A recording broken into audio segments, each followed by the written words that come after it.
চিতই পিঠা করতে করতে পৌষ মাস তো চলেই গেছে, কিন্তু আমার মা দেখুন তাও আমাদের পিঠে করে খাওয়ালো না। মাঘ মাস পড়ার সঙ্গে সঙ্গে মায়ের হঠাৎ করে মনে পড়ে গেল সত্যি চিতই পিঠাটা করা দরকার।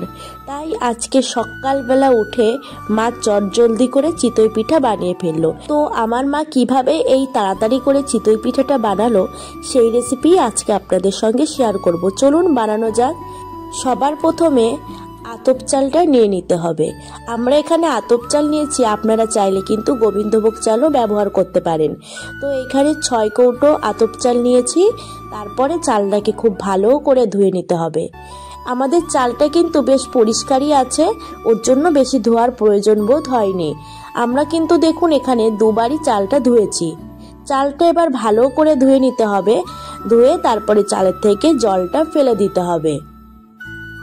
তারপর সম্পূর্ণ জলটা ঝরানো হয়ে গেলে এবার চালটা কিছুক্ষণের জন্য রোদ্দুরে দিতে হবে। কিছুক্ষণ পর চলে আসলাম দেখুন ঢেঁকিতে। আমরা কিন্তু সাধারণত ঢেঁকিতেই চালটা গুঁড়ো করি। দেখুন সবার প্রথমে ঢেঁকির মধ্যে যে গর্তটা থাকে ওই গর্তটার মধ্যে চালটা দিয়ে দিতে হবে। এইবার চালটাকে কিন্তু দেখুন গুঁড়ো করা হচ্ছে। চালটা গুঁড়ো করছে কিন্তু আমার কাকিমা। সে সর্বত্র কাজে নিপুণ একজন মহিলা।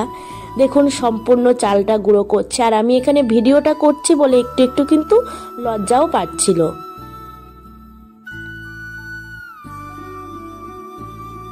মাঝখানে কিন্তু চালটা আবার একটু নাড়িয়ে দেওয়া হচ্ছে, ফলে সম্পূর্ণ চালটা যাতে গুঁড়ো হয়।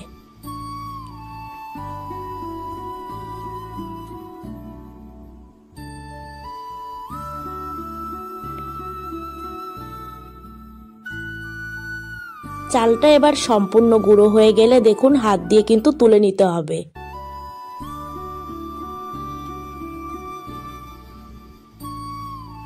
ঢেঁকিতে চাল গুঁড়ো করলে পিঠে কিন্তু খুব সুন্দর ফোলে এবং পিঠের টেস্টটাও কিন্তু খুব সুন্দর হয়।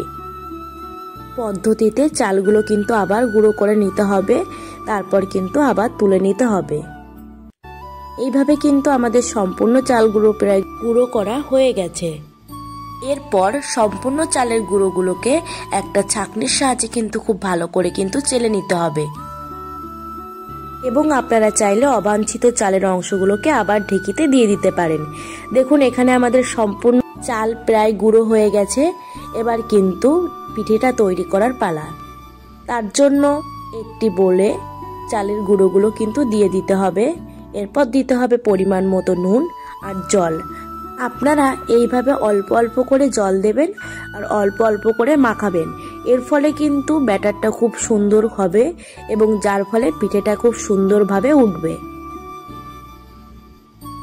বেশি জল পড়ে গেলে কিন্তু পিঠেটা ঠিক ভালো হবে না এবং আঠার মতো কিন্তু লেগে যাবে। ঠিক এইভাবেই কিন্তু আপনারা মাখিয়ে নেবেন। দেখুন আমরা কিন্তু এখানে আবার জল দিচ্ছি। আপনারা একটু চেষ্টা করবেন উষ্ণ গরম জলে পিঠেটাকে মাখানোর। আর দেবেন নারকেল কুচি। আমরা এখানে নারকেল কুচি দিয়েছি, আপনারা চাইলে দিতেও পারেন আবার নাও দিতে পারেন। আর দেবেন একটুখানি গুঁড়ো আমুল দুধ দিয়ে আবার কিন্তু ব্যাটারটা খুব ভালো করে মাখিয়ে নেবেন।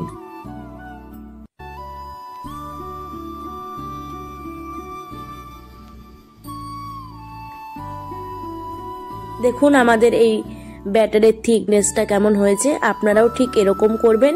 এর ফলে আপনাদের পিঠেটা কিন্তু খুব সুন্দর হবে। এখানে আমাদের ব্যাটার প্রায় মাখানো হয়ে গেছে। ব্যাটার কিন্তু আমাদের রেডি হয়ে গেছে। এবার পিঠেটা তৈরি করার পালা। তার জন্য ছাঁচটা উনুনে দিয়ে দিতে হবে এবং একটু গরম করে সাদা তেল দিয়ে ছাঁচটাকে খুব ভালো করে মুছে নিতে হবে। অবশ্যই একটা পাতলা ন্যাকড়ার ব্যবহার করবেন, এর ফলে কিন্তু ছাঁচটা ভালো পরিষ্কার থাকবে।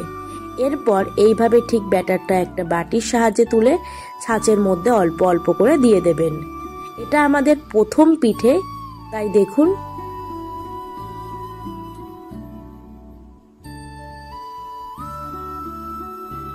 ব্যাটারটা কিন্তু এখানে দেয়া হয়ে গেছে। এবার মুখটা আটকে দিতে হবে। এখানে একটা চিহ্ন দেওয়া হয়েছে যাতে প্রত্যেকবার মনে করা হয় যে এই দিকেই কিন্তু ঢাকনাটা খুব ভালো আটকাবে। 3 মিনিট পর ঠিক ঢাকনাটা খুলে দেওয়া হয়েছে। দেখুন এবার পিঠেটা কেমন ওঠে। আমরা কিন্তু এখানে কাঁচি ব্যবহার করেছি, আপনারা চাইলে ছুরিও ব্যবহার করতে পারেন। প্রত্যেকটা পিঠে কিন্তু দেখুন খুব সুন্দর উঠেছে। এটা কিন্তু আমাদের ফার্স্ট পিঠে। দেখুন প্রত্যেকটা খুব সুন্দর উঠেছে এবং ছাঁচের গায়ে কিন্তু একটু লেগে নেই। এবার সেকেন্ড বার দেওয়ার পালা।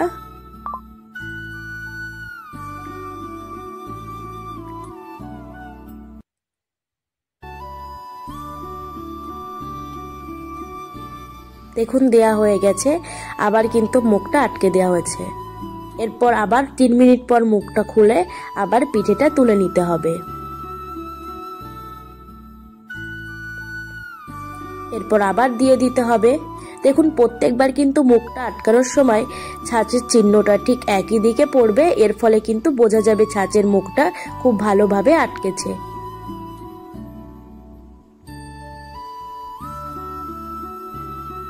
আবার কিন্তু তুলে নেওয়া হলো। এইভাবে কিন্তু আমাদের প্রায় 3 বার পিঠে নেমেছে। আবার দেওয়ার পালা। এইভাবে আপনারা কিন্তু প্রত্যেকবার এই ছাঁচে পিঠের ব্যাটারটা দেবেন। এই চিতই পিঠে আপনারা চাইলে দুধেও ভেজাতে পারেন। তো আজকে আমরা ছাঁচে করা চিতই পিঠে দেখালাম, অন্য একদিন আপনাদের দুধে ভেজানো চিতই পিঠে দেখাবো।